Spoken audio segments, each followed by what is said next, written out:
As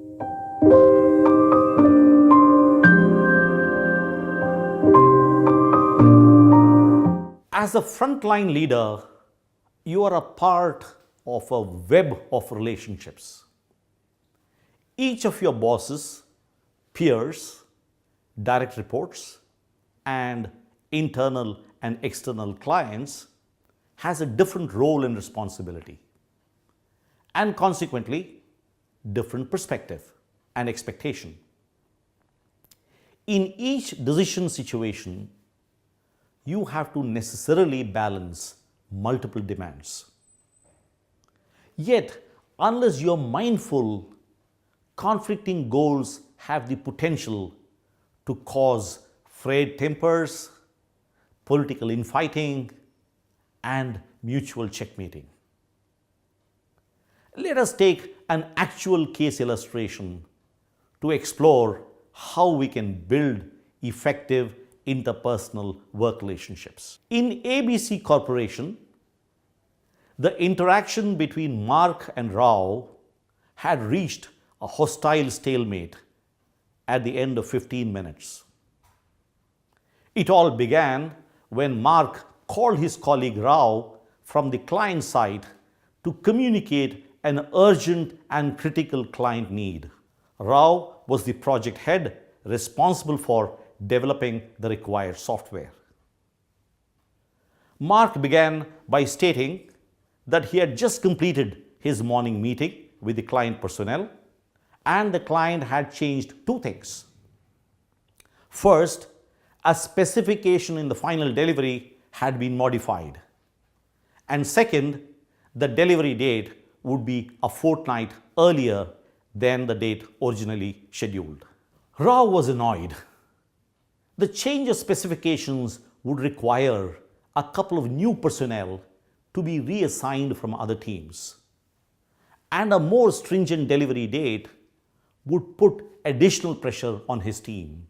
He said, "How can they change delivery date now? And modification of specifications will cost more money and may actually increase time." "Don't be ridiculous," snapped Mark. "You know that the new requirement is no big deal. And you have slack in the system, and so you can meet the new timeline." Now Rao was furious. "The last time you made such a change, my team members and I worked non-stop all evenings and weekends for one whole month.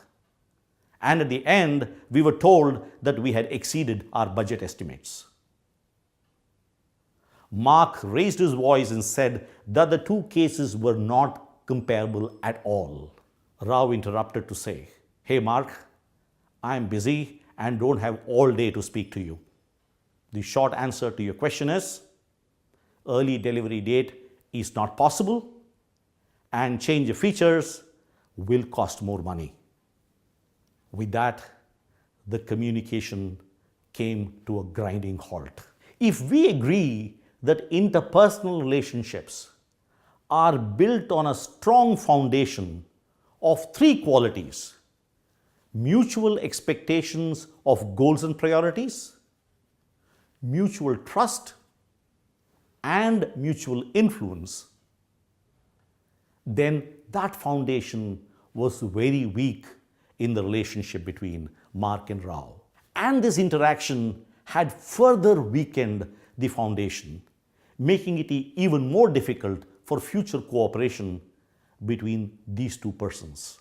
We will use the framework developed by researchers at the Center for Organizational Learning at MIT to analyze this case illustration and draw some lessons on building positive, cooperative, and synergistic work relationships. First and foremost, it is important to recognize that the two individuals had different data sources and so reached different conclusions and harbored different beliefs. For instance, Mark's perspective emerged primarily from interactions with client personnel. After hearing the client requirements, he concluded that the company should respond to the client requirements, particularly since there was a huge scope of future business from this client.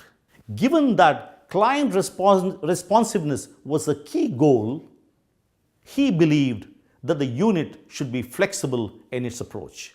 On the other hand, Rao's perspective was based on his interactions with his software team. He realized that his team was stretched at the moment, and changes take time and cost money. To maintain stable terms of reference, he believed that the client-facing personnel should learn not to succumb to client pressures, but to assert the company's viewpoints.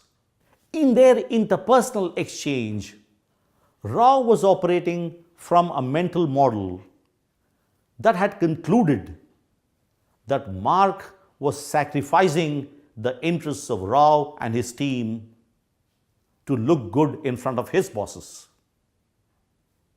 Rao had climbed this ladder of influence by basing it on his memory of Mark's earlier last-minute request that had created trouble for Rao's team. The memory was intensified when Mark described Rao's concern as ridiculous. Rao assumed that Mark was just interested in boosting his sales numbers at the expense of his team. Mark's ladder of influence was completely different. He observed that Rao was just not responsive to the client's genuine requirement. Given his assumption that Rao's team had the necessary capacity and capability to meet the revised specifications, he inferred that Rao was just a narrow-minded techie who had no idea of how the market operates. Given these starkly different ladders of influence, Mark and Rao had very different interpretations, meanings, and conclusions of the same situation. As each one was sure that he was right and the other person was wrong, there was no inquiry into the other's position. For example, no questions were asked.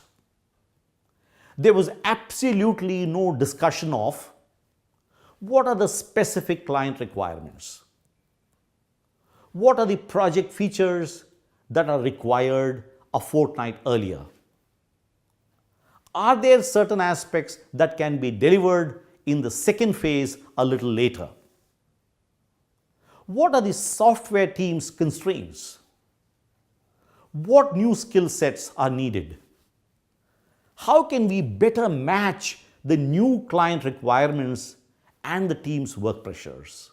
In today's complex organization, people come with divergent backgrounds.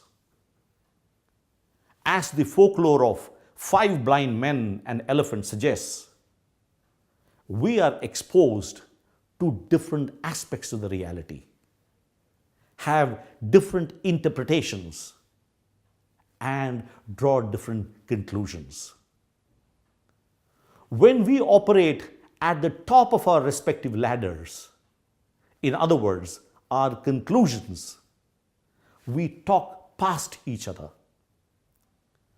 What is required is to walk down our metaphorical ladders and become aware of our mental model.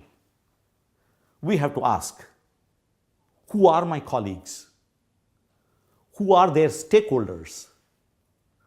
What is the information that they are looking at? What are their goals, pressures, and working styles? What are their expectations from me? Can I step into their shoes and see the world from their perspective?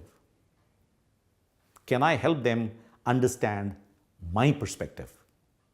To sum up, there are certain behaviors that you should hone through conscious practice for important discussions with colleagues. When you present your views, make your own reasoning explicit. What data did you use? How did you reach your inference? Encourage others to explore any gaps in your reasoning and be open to contrary views. When others have different views, ask questions on their data sources and how they reach their conclusions. When you respond to others, develop awareness of and articulate your assumptions and your data sources. Ask questions only if you're genuinely interested in others' response.